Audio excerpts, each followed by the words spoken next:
السلام عليكم ورحمة الله وبركاته. هذه القضية هي قضية شعب Louange à مظلوم Allah subhanahu wa ta'ala وشعب et de la prière sur son prophète sallallahu alayhi wa sallam. Donc je suis heureux d'être parmi vous aujourd'hui الذي اليوم en parlant يعيش d'une cause importante et d'une affaire بعد qui عن concerne أرضه donc ووطنه un وشعبه. peuple, une terre et donc tout ce qui concerne donc justement ce peuple donc et cette crise d'une certaine manière. Donc de ça que nous allons parler donc, ce soir. الذي Donc أبعد on عن parle d'un أرضه peuple qui a أكثر من été 60 spolié de sa عاما. terre il y a 60 ans. والشعب الذي عاش في Il a هذه vécu الأرض depuis des milliers d'années sur cette terre-là et donc où il vivra encore donc des années et des années. يبقى يعيش فيه. Donc sur cette terre-là, communément appelée la terre sanctifiée, la terre sainte, المباركة qu'Allah subhanahu wa ta'ala doit sanctifier pour l'ensemble de l'humanité. الفلسطيني Donc ce peuple palestinien qui a voulu, qui a été à un moment donc juif, puis chrétien, puis musulman, donc il fait ça de sa volonté, sa propre volonté, et il continuera à vivre ainsi.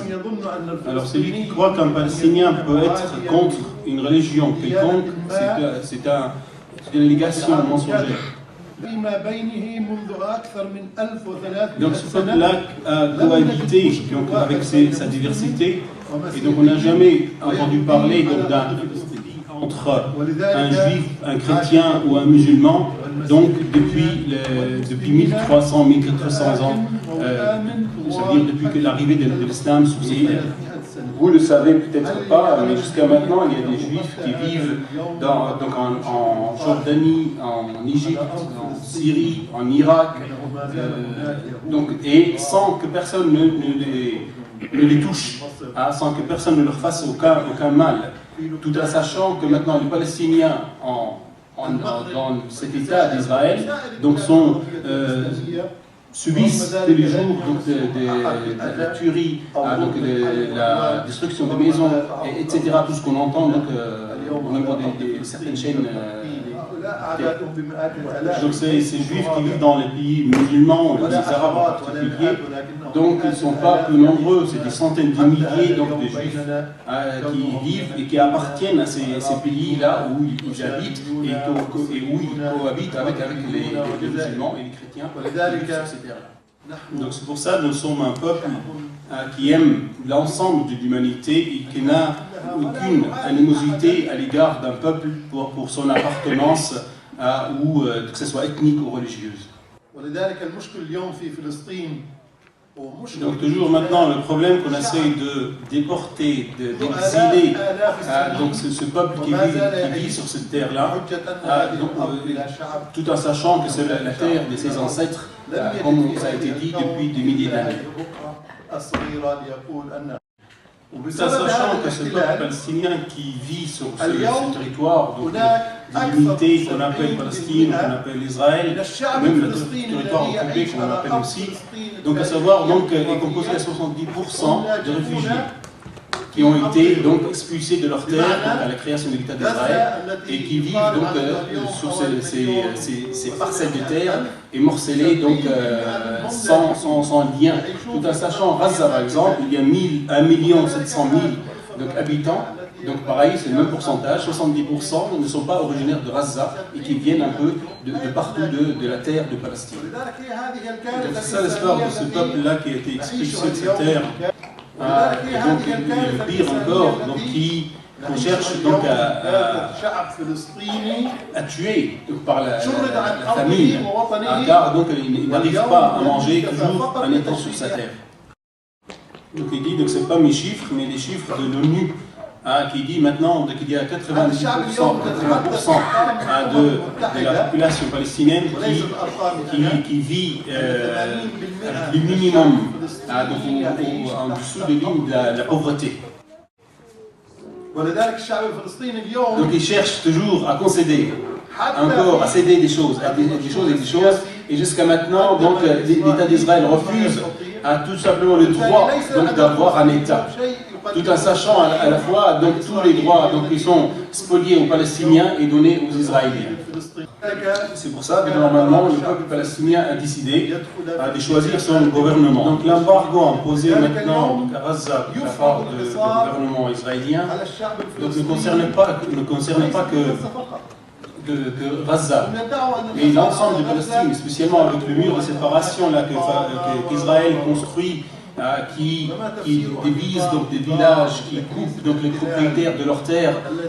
Donc ça n'a rien à voir avec le gouvernement donc de Gaza, mais tout simplement donc même avec le gouvernement donc, de la Cisjordanie qui normalement donc on dit qui cherche à établir le salam, donc la paix avec Israël. Malgré ça, donc on est en train de couper donc ce territoire de la Cisjordanie, tout en se disant donc notre ennemi est à Gaza, mais pas ailleurs. Pourtant, donc ce qu'ils font, c'est pour l'ensemble du peuple palestinien.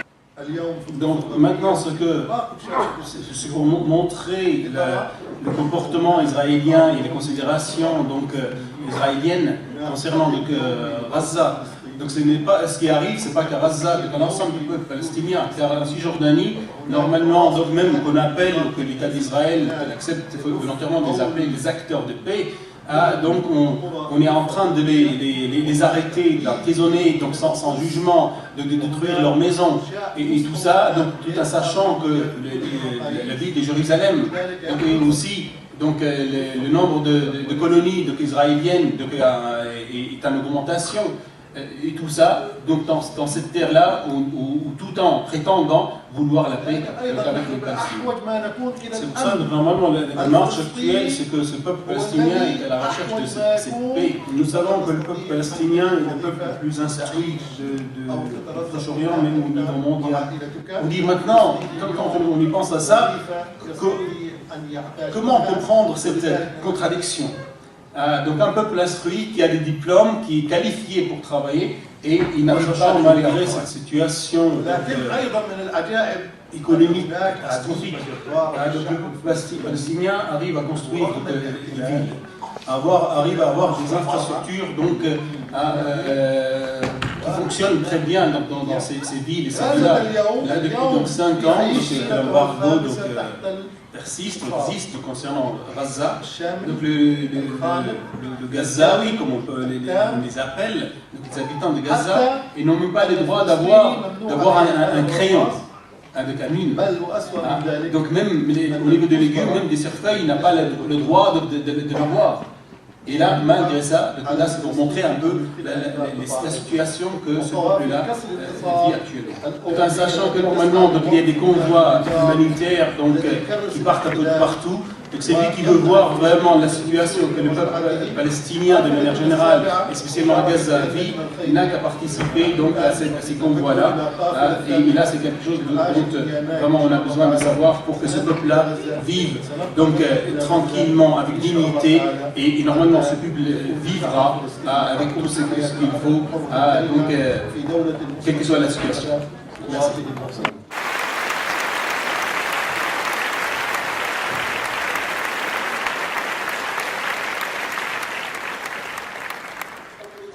De ce qu'on a vécu à Gaza.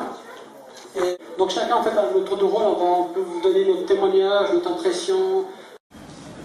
Donc salam alaikum, bonsoir à tous. Donc je me présente donc Salah, responsable du bureau de Lyon. Donc moi je vais vous témoigner en fait de mes 3 tentatives en fait d'entrée à Gaza. Donc en octobre 2009, le premier convoi Mile of Smiles, donc on est parti de Port Saïd, où il y avait une centaine de véhicules médicalisés, des fauteuils roulants électriques, qui étaient destinés à la population de Gaza. Les autorités égyptiennes nous ont fait les pires difficultés.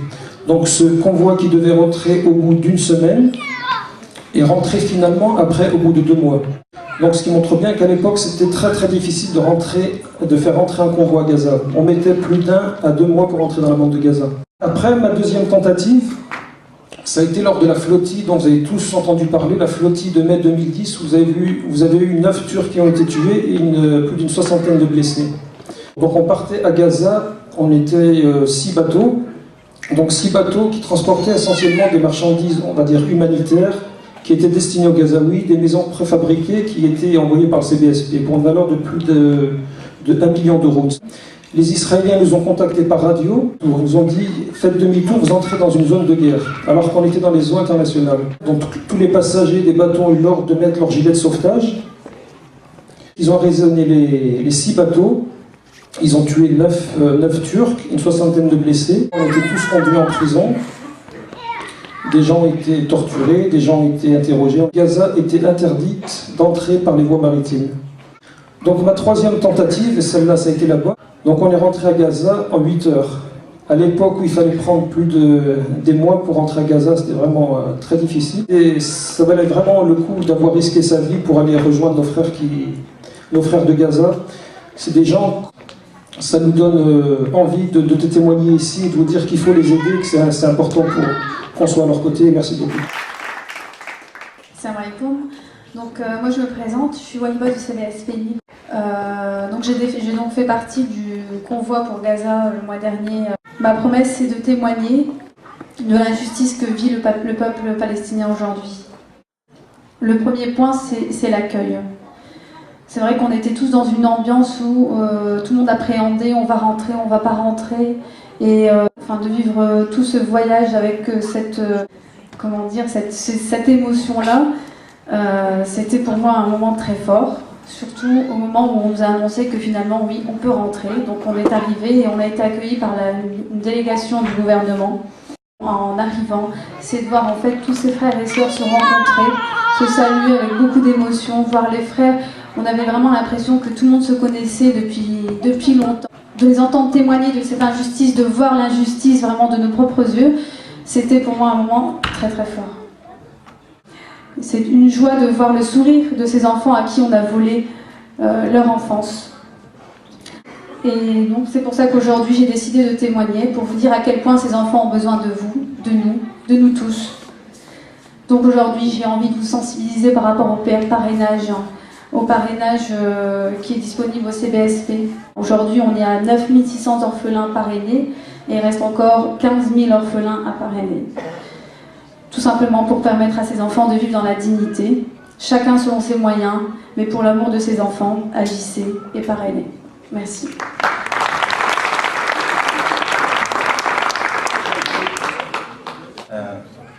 Je vais rebondir sur ce qu'elle a dit la sœur par rapport au parrainage. Moi, durant ce voyage, j'ai eu l'occasion d'aller visiter une petite fille que je parraine depuis plusieurs années, la petite Hanima. Je l'appelle petite parce que dans le temps, elle avait 7 ans. Maintenant, je l'ai vue le mois dernier, elle a 20 ans. C'est une enfant handicapée, qui a un gros handicap, qui donc malgré son âge, est grande comme ça. Elle est 7 jours sur 7 et 24/24 sur le même matelas. Elle n'arrive pas à mâcher. Sa mère m'a dit que ce qu'elle mange au quotidien, c'est des produits laitiers.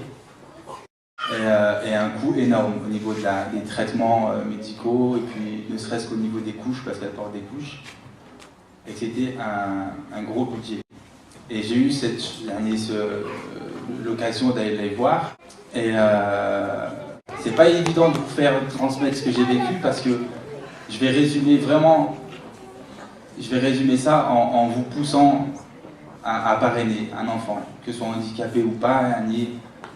Parrainer un enfant, moi je le fais depuis plusieurs années, et c'est vraiment quelque chose qui, dans mon budget, c'est vraiment rien du tout.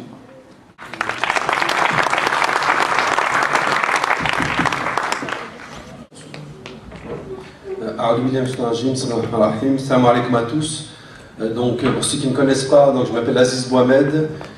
Donc voilà, donc en juillet dernier, j'ai participé à la première mission Bienvenue en Palestine. Donc moi je devais décoller sur Genève. Donc voilà, arrivé là-bas, donc j'ai vu toutes les personnes qui devaient embarquer avec moi donc, pour Tel Aviv. Parce qu'il faut savoir qu'en Palestine, il n'y a pas du tout d'aéroport. Le seul aéroport, il est à Gaza, donc il a été détruit. Donc le seul moyen pour aller dans les territoires occupés, donc on est obligé de passer par Tel Aviv.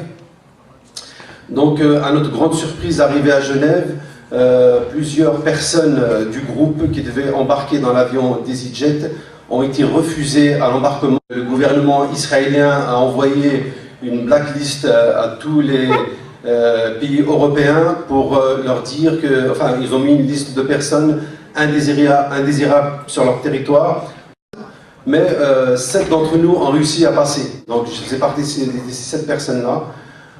Donc quand on commençait déjà à atterrir à Tel Aviv, en regardant dans le hublot, j'ai vu qu'il y avait des centaines de militaires qui nous attendaient sur le tarmac en bas. Donc je savais tout de suite que c'était pour nous. Donc ils nous ont fait descendre, arrivé à mon tour, ils m'ont retiré toutes mes affaires, ils m'ont menotté. Donc là pour l'instant personne ne nous dit ce qui va nous arriver. Quand je pose la question, personne ne me répond. Donc j'arrive dans une salle d'interrogatoire où il y avait plusieurs militaires, des gens du service de renseignement apparemment. Donc ils m'ont dit quelle est ma venue ici. Moi je leur ai dit que je viens ici pour rencontrer des Palestiniens, donc je suis un citoyen français tout à fait normal. Et ensuite on nous a mis dans des camions cellulaires, donc c'est des camions pour prisonniers. Puis ils nous ont emmenés directement dans la prison de Givon. Là, on nous a parqués dans des cellules, 10 par cellule, des lits superposés en fer, une seule douche, il n'y a pas de porte du tout, donc avec un tuyau en plastique, des WC, pas de porte. Ensuite, le petit déjeuner, c'était des poivrons rouges qui nous jetaient par un petit trou. On nous donnait du riz avec de l'eau. Le seul moyen pour qu'on puisse boire, c'était pendant la promenade. On sortait qu'une demi-heure sur les 24 heures. Là. Ensuite, ça s'est passé, on est resté 5 jours emprisonnés. Ensuite, on nous a envoyé la consul française de Tel Aviv. Elle est venue tout de suite, elle nous a accusé qu'on est venu ici pour mettre l'aéroport en désordre, quoi. Aucune aide de sa part. Finalement, on nous a pris par la force dans les cellules. On nous a menotté les pieds et les mains. Donc voilà, après on nous a remis à la police suisse. Puis ensuite, on est reparti. Et Inch'Allah, maintenant, j'ai vécu ça. Et il y a la deuxième mission qui va se dérouler en avril de 2012, Inch'Allah. Donc j'y retourne. Je ne sais pas ce qui va se passer. Et je demande à l'Église jeunesse s'il y a des volontaires de venir, il ne faut pas avoir peur. Il faut qu'on soutienne les Palestiniens dans leur détresse. Ils ont besoin de nous. Merci.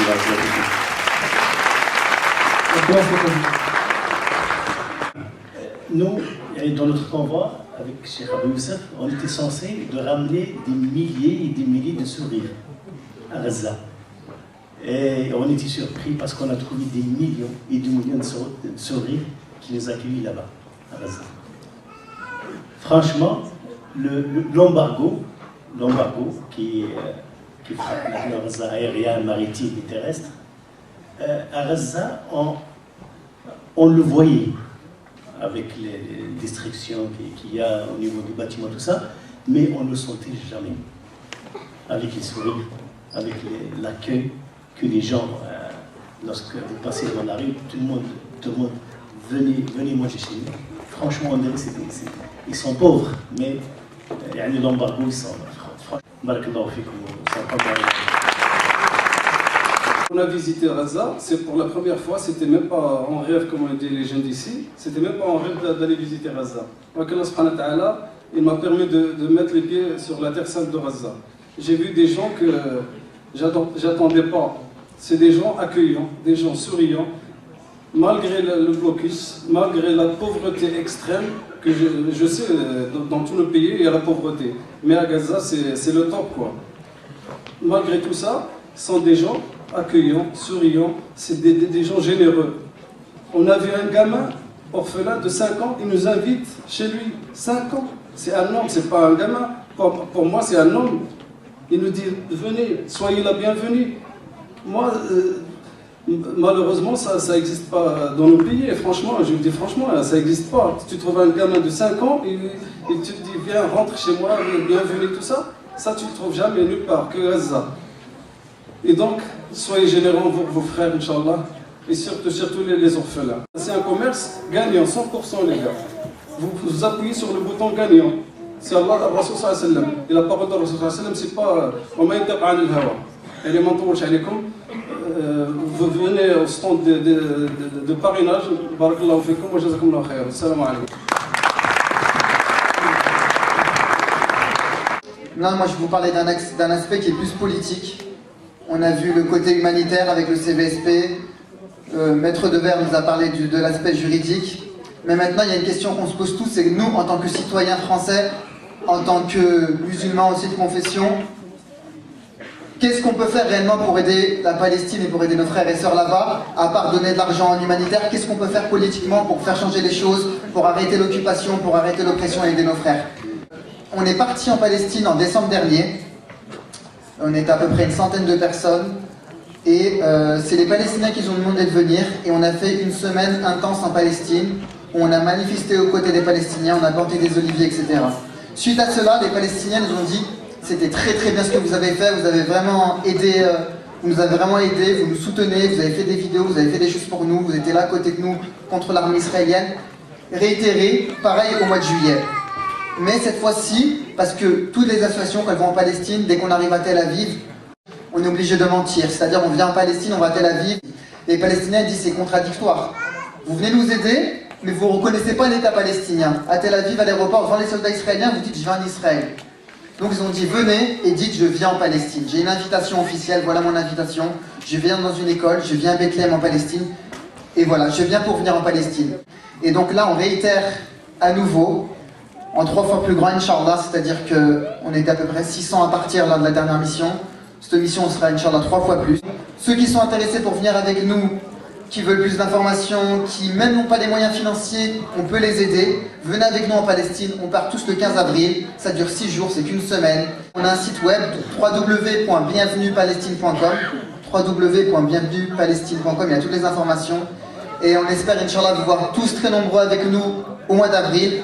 Et ceux qui ne peuvent pas être présents physiquement, alhamdoulilah, vous pouvez nous aider aussi financièrement.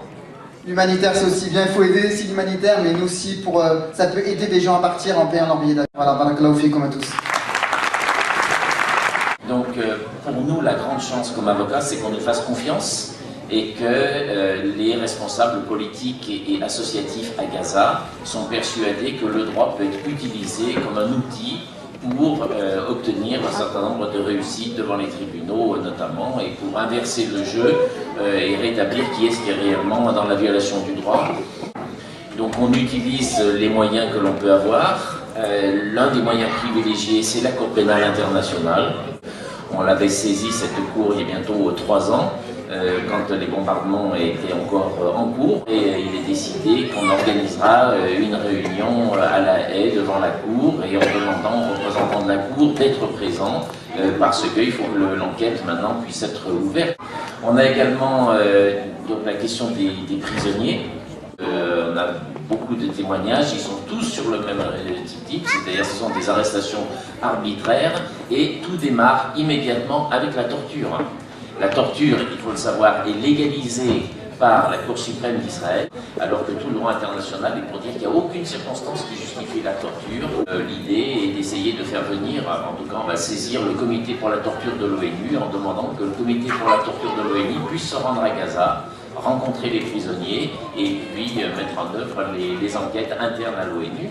Alors qu'il y a 8000 prisonniers palestiniens qui sont dans l'arbitraire le plus total, qu'il est important d'inverser le jeu et de montrer où se situe l'illégalité. L'illégalité, ce sont des pères de famille, ce sont des jeunes gens qui se font arrêter pour des motifs souvent illusoires, qui n'ont aucun procès équitable. C'est quelque chose qui est absolument abominable que de faire purger la peine à un cadavre, ça défie le bon sens. Bon.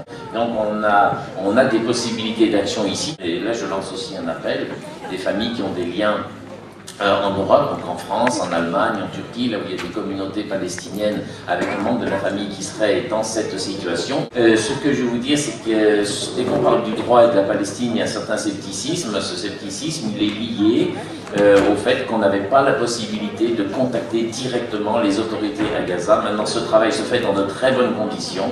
On a 3 ministres et leurs services, on a ce service d'enquête qui est extrêmement précis, et je pense que dans l'année 2012 qui viendra, chacun pourra observer des avancées tout à fait sérieuses sur ces dossiers pour démontrer vraiment où est le droit et qui est dans la violation du droit. Voilà, je vous remercie.